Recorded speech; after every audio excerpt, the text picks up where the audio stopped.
નમસ્કાર. આજના આ ખાસ વિશ્લેષણમાં તમારું સ્વાગત છે. જુઓ, પક્ષી જગત છે ને એ અદ્ભુત રહસ્યોથી ભરેલું છે. આજે આપણે એક એવા અનોખા પક્ષી વિશે વાત કરવાના છીએ જે સાંભળીને તમને પણ આશ્ચર્ય થશે. આ પક્ષી પાસે ઉડવા માટે એકદમ સક્ષમ પાંખો તો છે, પણ તેને ઉડવામાં ભયંકર કંટાળો આવે છે.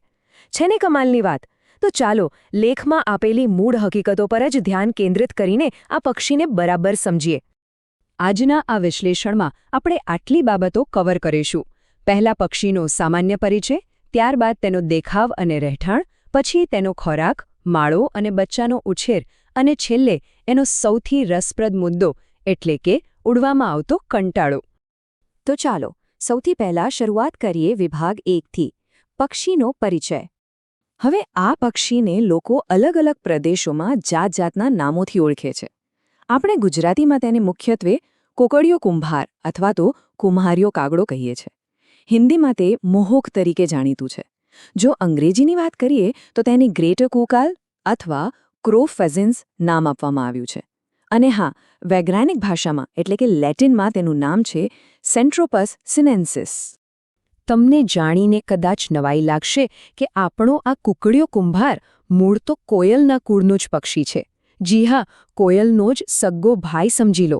આ કુળમાં તેની સાથે આંદમાન કુકડિયો કુંભાર, નાનો કુકડિયો કુંભાર, ચાતક, બપૈયો, આપણી જાણીતી કોયલ, પટ્ટાવાળી રાતી કોયલ, સિરકેર અને લીલો માલકોહા જેવા પક્ષીઓનો સમાવેશ થાય છે. આખું મોટું ખાનદાન છે એમનું. આગળ વધીએ વિભાગ 2 તરફ, તેનો દેખાવ અને રહેઠાણ.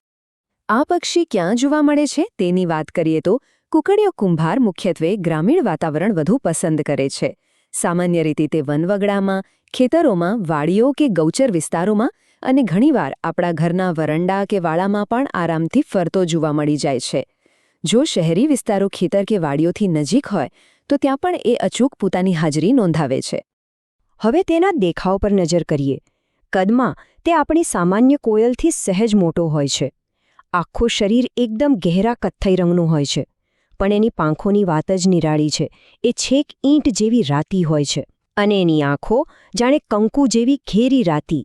સાથે જ તેની ચાંચ અને પગ બિલકુલ કાળા રંગના હોય છે. એક બહુ જ સુંદર વાત નોંધવા જેવી છે, જ્યારે સૂર્યપ્રકાશ આ પક્ષીની ડોક પરના પીંછા પર પડે છે ને, ત્યારે તેમાંથી ચળકતા વાદળી અને જાંબલી રંગોની અદ્ભુત આભા સર્જાય છે. બિલકુલ જોવા જેવું દ્રશ્ય હોય છે. અને તેની ચાંચની વાત કરીએ તો ભલે તે કાગડાની ચાંચ કરતાં નાની અને ટૂંકી હોય, પણ તે ખરેખર ખૂબ જ મજબૂત અને કઠોર હોય છે. ચાલો હવે આવીએ વિભાગ 3 પર, પક્ષીનો ખોરાક. ખોરાકની બાબતમાં આ કુકડિયો કુંભાર અત્યંત વૈવિધ્યસભર આહાર ધરાવે છે. એવું નથી કે કોઈ એક જ વસ્તુ ખાય. તે નાના જીવડા, અળસિયા, ગરોળીઓ, કાચિંડા, તીડ અને ઉંદરનો પણ શિકાર કરી લે છે. આટલું જ નહીં, ઘણીવાર તો તે નાના અને નબળા પક્ષીઓના ઈંડા તેમજ તેમના બચ્ચાનો પણ પોતાના ખોરાક તરીકે ઉપયોગ કરી લેતો હોય છે.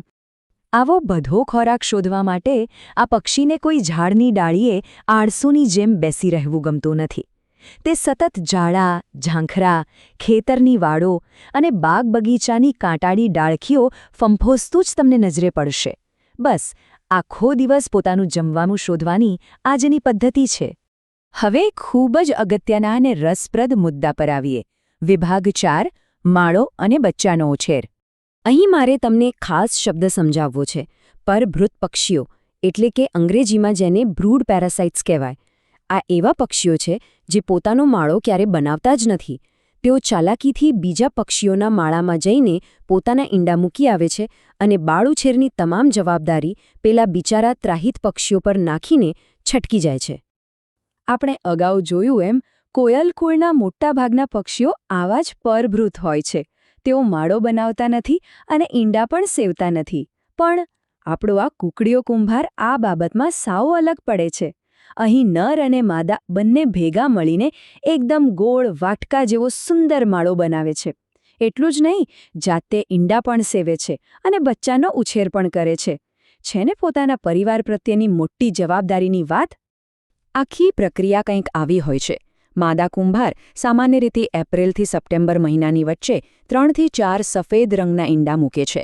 ત્યારબાદ ઈંડા સેવાનું કામ નર અને માદા બંને વારાફરતી ઉપાડી લે છે અને જ્યારે બચ્ચા બહાર આવે ત્યારે બંને જણ પૂરા સહકારથી અને અત્યંત પ્રેમપૂર્વક પોતાના બચ્ચાને ઉછેરે છે. ખરેખર એક આદર્શ પક્ષી જોડું કહી શકાય. અને હવે છેલ્લે જે વાતથી આપણે આખી શરૂઆત કરી હતી એ મુદ્દો વિભાગ 5 ઉડવામાં કંટાળો. જો સામાન્ય રીતે કોયલ કુળના પક્ષીઓ વૃક્ષવાસી હોય છે, એટલે કે ઝાડ પર રહેવાનું વધુ પસંદ કરે છે. પરંતુ કુકડીયો કુંભાર આમાં પણ જુદો જ છે. તે વૃક્ષવાસી બિલકુલ નથી. તે પોતાનો મોટાભાગનો સમય અને આખો દિવસ ધરતી પર એટલે કે જમીન પર જ વિતાવવાનું પસંદ કરે છે. જરા વિચારો, તેના કુળના અન્ય પક્ષીઓ ઋતુઓ બદલાય ત્યારે હજારો કિલોમીટર લાંબો પ્રવાસ ખેડી નાખે છે. સામે પક્ષે આ કુકડીયો કુંભાર, જેની પાસે ઉડવાલાયક એકદમ મજબૂત અને યોગ્ય પાંખો છે, તેને ઉડવામાં પારાવાર કંટાળો અને ભારે આળસ આવે છે.